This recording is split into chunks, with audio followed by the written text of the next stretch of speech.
منطقه 22 شهرداری تهران. اینجا دریاچه شهدای خلیج فارس است. دریاچه‌ای که افتتاحش حال و هوای منطقه را دگرگون کرده.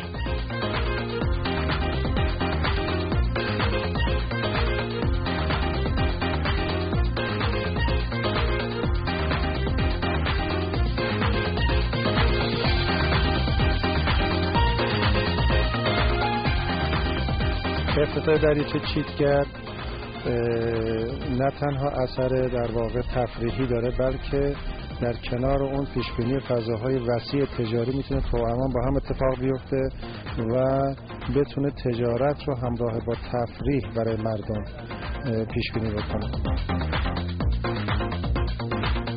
هرچند که این روزها تمام نگاه‌ها به سمت دریاچه شهدای خلیج فارس معطوف شده، اما باید گفت که پروژه‌های عمرانی حاشیه این دریاچه هم در نوع خود قابل توجه‌اند. پروژه‌هایی که با رویکرد اداری، تجاری و تفریحی به زودی این محدوده را متحول می‌کنند. به زودی در ضلع شمالی دریاچه چیتگر کشتی آرتمیس پهلو خواهد گرفت. مجتمع بین‌المللی تجاری اداری آرتمیس که با 365,000 متر مربع زیربنا شکلی شبیه به یک کشتی را تداعی می‌کند.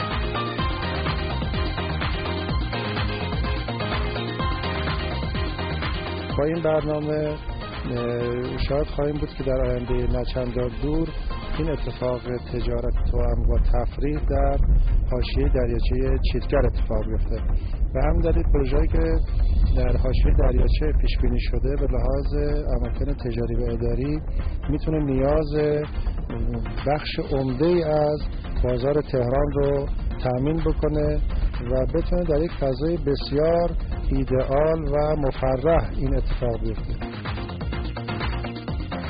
5 قطعه مجزا و 6 برج در هر بلوک تجاری اداری، 7 طبقه پارکینگ، 4 طبقه تجاری و مابقی طبقات اداری خواهد بود.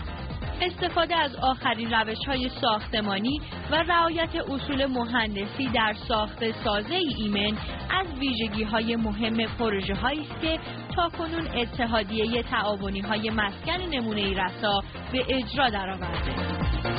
این پروژه به لحاظ فرم یک پروژه منحصر به فرد به شکل کشتی طراحی شده و دو تا برج اول و آخر به شکل دماغه کشتی و بقیه به شکل بادبانه کشتی تقریبا طراحی شده. برجامون از 23 طبقه هست تا 31 طبقه که 7 طبقه پارکینگ هست، 4 طبقه تجاری و بقیه‌اش هم فراخور حال برجا اداری طراحی شده.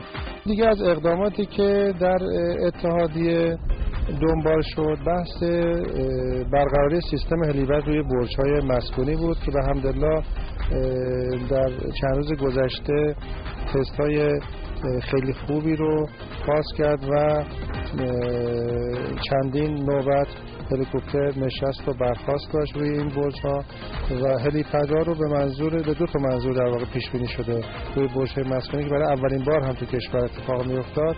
یکی به منظور امداد و نجات هست در واقع که در روی برج‌های مسکونی پیش بینی شده و دوم هم به منظور استفاده VIP برای مهمانان ویژه.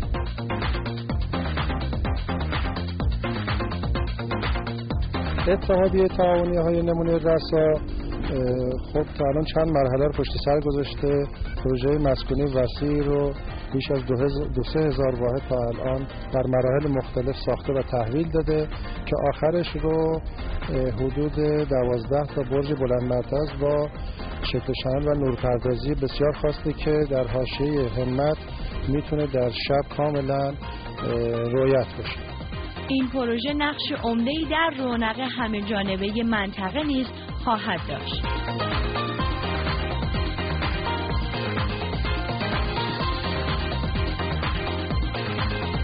ما در پروژه ساختمانی خودمون امکان برگزاری مذاکرات در تنوع بسیار زیاد پیش بینی شده.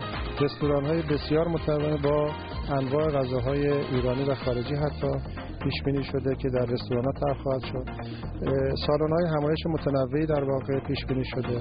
در قسمت تجاری‌ها برای خرید هم افراد داخلی هم در واقع خارجی باز که شکل بیشتر محصولات دستی هست این پیش بینی‌ها توی طرح انجام شده ولی از خود دریاچه هم مثلا تفریح مثل قایق سواری، مثلا ماهیگیری، مثل خیلی از مثلا تفریحاتی که در کنار معمولا سواحل و دریاچه‌های مصنوعی انجام میشه، اینها ویژگی‌های تنها این منطقه است که میشه ازش نام برد.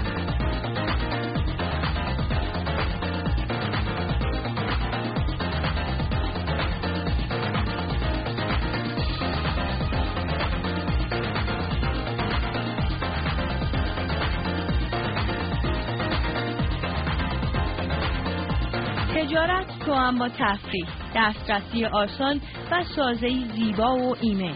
مجتمع بین‌المللی تجاری اداری آرتمیس در حاشیه این دریاچه چهره متفاوتی از پایتخت را به معرض نمایش خواهد گذاشت.